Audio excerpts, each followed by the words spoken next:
थोड़ी सी defence sector की भी आप बात कर लें, क्योंकि उसमें भी काफ़ी अच्छा पिछले 1-1.5 साल में काफ़ी अच्छी ग्रोथ देखने को मिली है और काफ़ी अच्छे आउटलुक भी उसके आए हैं कई सारी अलग अलग रिपोर्ट्स में। डिफेंस सेक्टर को अगर थोड़े से उसके स्टॉक्स लेके आए हैं पिछले कुछ, अगर आज के ही जैसे अगर हम लोग डेटा देखें तो उसमें जैसे कि आपका गार्डन रीच शिप बिल्डर्स की बात कर लें, 2712 के आसपास ये ट्रेड होता हुआ दिखा। आज इसमें करीब 4% की बढ़त देखने को मिला।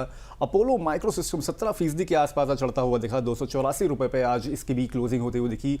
मिश्र धातु निगम करीब 1% से ज़्यादा की इसमें बढ़त देखने को मिली है। उसके बाद BEL की बात करें, 462 रुपये बंद हुआ, 1.5% के आसपास इसमें बढ़त देखने को मिली है। भारत डायनेमिक्स की बात करें, करीब 1.25% के आसपास ये बढ़ा है। और HAL यहाँ पर इसमें भी करीब 0.27% की इसमें बढ़त देखने को मिली है। सर, डिफेंस सेक्टर को थोड़ा सा यहाँ पर अब बीच में लाना चाहेंगे हम लोग। लास्ट टाइम भी सर आपने कहा था कि डिफेंस सेक्टर काफ़ी अच्छा आगे चल के उसका आउटलुक देख रहे हैं आप। Defence sector sir as a whole, अगर एक साल की ही स्टोरी सिर्फ उसमें बनती हुई दिख रही है आपको, कि लॉन्ग टर्म में भी काफ़ी अच्छा उसमें जो ग्रोथ होगा वो देखने को मिल रहा है? क्योंकि अभी तो जियोपॉलिटिकल टेंशन बन रही है, अभी एक मोमेंटम है, अभी एक क्या कहेंगे, एक इमोशनल वो भी चल रहा है कि मामला चल रहा है कि अलग अलग देश जो है वो धीमे धीमे आपके डिफेंस में धीमे धीमे उसमें स्ट्रैटेजीज अपना रहे हैं, उसमें पैसा डिप्लॉय कर रहे हैं, केपेक्स बढ़ा रहे हैं उसमें लगातार। ये साल सर लग रहा है कि सिर्फ एक ही उसमें रहेगा कि आगे चल के इसमें और थोड़ा सा 2-3 सालों में अगर देखा जाए तो उसमें ग्रोथ देखने को मिलेगी? मुझे लगता है कि यहाँ से 3 से 5 साल का व्यू ऐसे सेक्टर्स में डेफिनेटली दे सकते हैं, क्योंकि ये अभी एक अपॉर्चुनिस्टिक सेक्टर बन चुका है, जहां पे आगे जाके और अपॉर्चुनिटीज आएगी और नयापन आएगा, और AI के पॉइंट ऑफ व्यू से, ड्रोन के पॉइंट ऑफ व्यू से, नई नई तकनीक के पॉइंट ऑफ व्यू से बहुत सारा निवेश होगा। गवर्नमेंट भी कहीं ना कहीं ऐसे पर्टिकुलर सेक्टर को और ज्यादा पुश करेगी और बढ़ावा देगी और एलोकेशन करेगी। तो मुझे लगता है ये सेक्टर काफी अट्रैक्टिव है, अभी भी कोई दिक्कत नहीं है। नई और कंपनी भी जुड़ेगी ऐसे वाले पर्टिकुलर सेक्टर के पॉइंट ऑफ व्यू से। पर 3 से 5 साल का व्यू अगर लेकर चलता है कोई, तो मुझे लगता है कि ये पर्टिकुलर सेक्टर एक वॉच आउट सेक्टर बन सकता है। ठीक है सर, आगे बढ़ेंगे, लेकिन उससे पहले हमारे व्यूअर हैं उनका सवाल ले लेते हैं। शाकिब, बहुत देर से शाकिब जी ने अपना सवाल हमें भेजा हुआ है, कह रहे हैं मैं आपका शो रोजाना देखता हूं, प्लीज मेरा सवाल ले लीजिए। ठीक है, आपका सवाल ले लेते हैं। इन्होंने सर अपना पोर्टफोलियो भेजा है, अच्छा खासा पोर्टफोलियो, काफी सारे फंड्स में निवेश करते हैं, 8 फंड्स में निवेश है, 1 लाख रुपए की SIP लगभग चलाते हैं, और कॉर्पस जो है इस पोर्टफोलियो का जो है 25 लाख रुपए का है। 25 लाख रुपए जुटाना चाहते हैं आने वाले 13 सालों में। ठीक है, क्या फंड्स में बदलाव की जरूरत है ये जानना चाहते हैं। क्या कुछ फंड्स हैं इनके पास? ICICI का मल्टी एसेट है, 15,000 की SIP उसमें करते हैं। HDFC का फ्लेक्सी कैप है, 20,000 की SIP उसमें करते हैं। निपॉन का मल्टी कैप है, 20,000 की SIP उसमें भी है। कोटक का मिड कैप है, 10,000 की सिप उसमें है। मोतीलाल ओसवाल मिड कैप 10,000 की SIP उसमें। बंधन का स्मॉल कैप 10,000 की सिप। तो टाटा का गोल्ड ETF भी है, 5,000 की SIP उसमें। और ICICI नेक्स्ट 50 ETF भी चल रहा है इनका, 10,000 की SIP जो है या फिर निवेश जो है स्टैगर्ड मैनर से उसमें भी कर रहे हैं। सर, आपको कैसा लग रहा है पोर्टफोलियो आने वाले 13 साल तक इस पोर्टफोलियो के साथ चला जा सकता है? 25 लाख रुपए का टारगेट फिलहाल सर 25 लाख रुपए का कॉर्पस तैयार है उनके पास, और उसके बाद 13 साल तक ये निवेश करेंगे, ये इनका सवाल है। SIP उनकी कितने की है? 1 लाख की है, राइट? जी सर, 1 लाख रुपए। 1 लाख रुपए की SIP है। अगर 1 लाख की SIP वो और यहाँ से 13 साल चलाते हैं, अगर मैं यहाँ पे 12% अनुमान भी मैं लगा लूं, तो कम से कम वो 3,75,00,000 के आसपास का कॉर्पस उनका बन सकता है। और अगर मैं थोड़ा सा और कंजर्वेटिव हो जाऊं और 10 साल का रिटर्न्स भी मैं अगर देखूं, तो भी वो 3 करोड़ के आसपास का कॉर्पस वो बना सकते हैं। तो definitely target point of view से तो 3 करोड़ के आसपास का कॉर्पस उनका जमा हो जाएगा। Fund allocation point of view से भी डाइवर्सिफाइड है, 1-2 फंड ज्यादा है, बट ओवरऑल डाइवर्सिफाइड है, डिफरेंट कैटेगरीज के फंड्स हैं। स्ट्रेटेजी काफी अच्छी है, अगर बने रहते हैं, लगातार बने रहते हैं, तो अच्छा खासा कॉर्पस उनका जमा हो सकता है। ठीक, लगातार बने रही है। 13 साल का नजरिया भी जो है वो भी काफ़ी अच्छा है।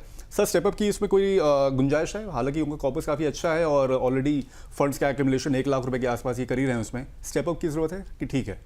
स्टेपअप की जरूरत नहीं है, क्योंकि उनका टारगेट उन्होंने कहा था अभिषेक, कितना चाहिए था उनको? सर, टारगेट डिसाइड नहीं था, 25 लाख रुपए ऑलरेडी 13 साल तक सर निवेश करेंगे। हालांकि इन्होंने लिखा है करंट कॉर्पस, मेरा मानना है जो वैल्यू है अभी इस पोर्टफोलियो की वो 25 लाख इन्होंने लिखी है। कितना अचीव करना चाहते हैं कॉर्पस वो इन्होंने मेंशन नहीं किया है, बट ये जरूर लिखा है कि 13 साल तक इस पोर्टफोलियो को कंटिन्यू करना चाहते हैं। तो मुझे लगता है कि एक अगर ये 25 साल को देखो, मैंने तो 25 लाख को फैक्टरिंग नहीं किया था, राइट। मैं अगर 25 लाख को भी फैक्टर इन करता हूं तो वो कॉर्पस है वो कम से कम 4-4.5 करोड़ के आसपास का हो जाएगा। तो काफी अच्छे से उनका ओवरऑल जो पोर्टफोलियो है वो बन सकता है। सिर्फ रिक्वेस्ट यहाँ पे यही है, अगर कोई स्टेप अप वगैरह भी ना करे पर बने भी रहेंगे ना ये पर्टिकुलर पोर्टफोलियो में 13 साल तक, तो अच्छा खासा कॉर्पस और रिटर्न्स बन सकता है।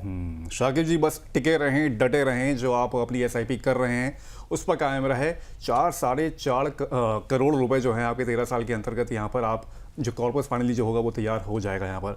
सर कोई एक डेडलाइन भी होती है सेक्टोरल फंड्स, अगर किसी सेक्टर के ऊपर कंसंट्रेट ज़्यादा हो जाए इस डेडलाइन के ऊपर तो वो बहुत ज़्यादा खतरनाक हो जाता है, ऐसा कोई डेडलाइन भी है सेक्टर अगर बहुत ज़्यादा कंसंट्रेट कर दे उसके ऊपर? तो देखिए 10-15% का एलोकेशन अनुमान कोई भी एक ऐसा डिफरेंट स्ट्रेटेजी अगर आप पोर्टफोलियो में लगाते हैं, चाहे वो आप गोल्ड सिल्वर से लगाए, चाहे वो आप फॉरेन फंड इंटरनेशनल फंड के साथ लगाए, चाहे वो आप सेक्टोरियल या थीमेटिक फंड से लगाए, बट एक बॉर्डर होनी चाहिए कि भाई 10-15% से ज्यादा मैं पर्टिकुलर एलोकेशन नहीं रखूंगा। क्योंकि कैसा है कि आपको जिताएगा कौन? जो पोर्टफोलियो डाइवर्सिफाइड रहेगा, जो बहुत ही कॉन्सेंट्रेटेड रहेगा। डेफिनेटली देखिए ऐसा भी नहीं है कि आपने मान के चलो 40-50% का एक एक्सपोजर ऐसे पर्टिकुलर सेक्टर में लगा दिया जो काफी अच्छा खासा रिटर्न्स भी दे दिया, वो तो डेफिनेटली ऐसा भी बन सकता है मार्केट में। बट मुझे लगता है कि डाइवर्सिफाइड पोर्टफोलियो की जो विनिंग प्रोबेबिलिटी है वो बहुत ज्यादा अच्छी खासी है।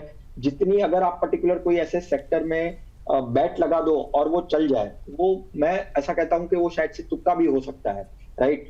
तो फंडामेंटली अगर आप देखेंगे तो डाइवर्सिफिकेशन को ज्यादा तवज्जो देनी चाहिए, पोर्टफोलियो डाइवर्सिफाइड होना चाहिए, और अगर आपको एलोकेशन करना ही है तो आप 10-15% का एक लिमिटेशन लगाकर आप चल सकते हैं। ठीक है सर। लेकिन जो हमारे व्यूअर हैं उनके दिमाग में तो ये आएगा, मतलब अगर वो आज का शो देख ही रहे हैं कि जब म्यूचुअल फंड बड़े बड़े हाउसेस जो है इतना ज़्यादा एक पर्टिकुलर सेक्टर में रुझान रख रहे हैं, कंसंट्रेट कर रहे हैं, तो क्या हम नहीं कर सकते हैं? क्योंकि अगर हमने जो डेटा दिखाया जिस तरीके से फाइनेंशियल सेक्टर में अच्छा खासा रुझान 55,000 करोड़ से ज़्यादा का निवेश, लगभग सर वो 49% का जो निवेश था फाइनेंशियल सेक्टर में ही करा गया था, फाइनेंस सेक्टर में ही। ऐसे क्या सर ये नहीं सोच सकता हमारा जो निवेशक है कि जब बड़े बड़े फंड हाउस इस तरीके की स्ट्रैटेजी अपना रहे हैं तो फिर मेरा जो छोटा सा पोर्टफोलियो में उसमें स्ट्रैटेजी क्यों नहीं काम कर सकती?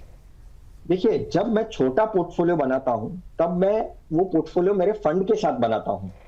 जब कोई पर्टिकुलर म्यूचुअल फंड कंपनियां ये पर्टिकुलर सेक्टर में इतना निवेश करती है, वो कलेक्टिवली करती है और वो फिर डिस्ट्रीब्यूट करती है अपने डिफरेंट फंड्स के अंदर।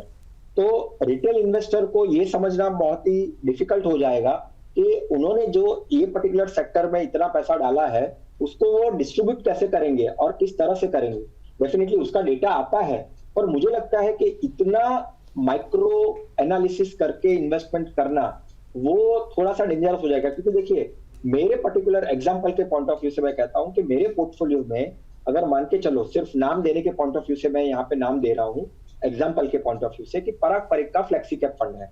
अभी पराग परिक फ्लेक्सी कैप फंड में फाइनेंस और बैंकिंग में कितना एलोकेशन है आज के दिन, ये एक बात। दूसरी बात, पराग परिक ओवरऑल अगर देखे एज अ होल, अगर वो पर्टिकुलर एएमसी की बात करें तो डेटा बाहर निकल के आता है कि शायद से उन्होंने पर्टिकुलर सेक्टर में इतना करोड़ का स्टॉक्स परचेस किया हुआ है।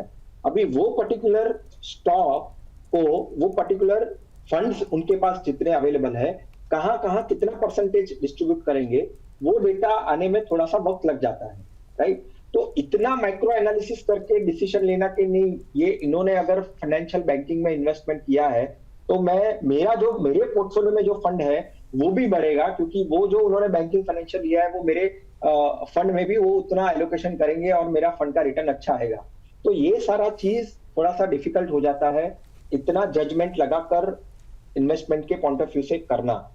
मेरा पॉइंट यहाँ पे ये है कि अगर मैंने कोई पर्टिकुलर पोर्टफोलियो डाइवर्सिफाइड बनाया है, डिफरेंट कैटेगरीज में निवेश किया है, तो मेरा काम वहां पे ही हो गया। फिर फंड मैनेजर के ऊपर है कि फंड मैनेजर क्या बाय करता है, कब बाय करता है।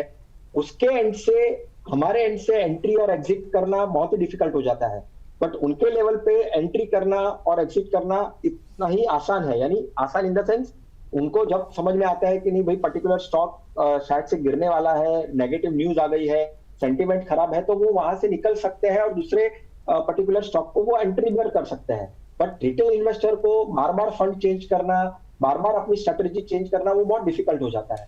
तो मुझे लगता है कोई पर्टिकुलर रिटेल इन्वेस्टर को इतना माइन्यूटली एनालिसिस कर कर कुछ चीजें करना वो बहुत डिफिकल्ट है और नहीं करना चाहिए। सर, कंसिडरिंग कि रिस्क काफ़ी ज़्यादा होते हैं वैसे सेक्टोरल फंड्स में, और जब टाइमिंग की बात आती है तो लार्ज कैप, मिड कैप और स्मॉल कैप में हम लोग एंट्री के लिए कोई टाइमिंग नहीं देखते हैं, लेकिन सेक्टोरल फंड में सर क्या लगता है कि टाइमिंग इंपॉर्टेंट है सेक्टोरल फंड में जब एंट्री कर रहे हो तो? और एग्जिट की भी सर? यस, एब्सोल्युटली, ये भी एक बहुत इंपॉर्टेंट बात है। कई बार डेफिनेटली टाइम स्पेंड करना तो हमेशा सेक्टोरल और थीमेटिक फंड के साथ रहा ही है। क्यों टाइम स्पेंड करना? क्योंकि वो हाई रिस्क हाई रिटर्न लेकर चलते हैं, उतने ही वॉलेटाइल होते हैं, राइट? तो आप वो 1-2 साल के मूवमेंट से वो जज नहीं कर सकते हैं, तो हमको टाइम स्पेंड करना पड़ेगा। बट ये भी एक बात सही है कि ऐसा भी बहुत बार देखा गया है कि एक पर्टिकुलर टाइम आने के बाद वो पर्टिकुलर सेक्टर से शायद से वो ओवर वैल्यूड हो जाता है, ज्यादा प्राइसेस हो जाती है, तो वो फिर करेक्ट हो जाते हैं। वो करेक्ट हो जाते हैं तो फिर उसके पोर्टफोलियो के पॉइंट ऑफ व्यू से उस पर मार पड़ती है, राइट? और अपॉर्चुनिटीज भी अगर हम देखें तो फंड मैनेजर के पास बहुत कम होती है। तो मान के चलिए एग्जांपल के पॉइंट ऑफ व्यू से जैसे हमने एनर्जी सेक्टर की बात की, अभी एनर्जी सेक्टर में कितने सारे स्टॉक्स अवेलेबल हैं? बहुत ही कम compare to banking, compare to finance, right?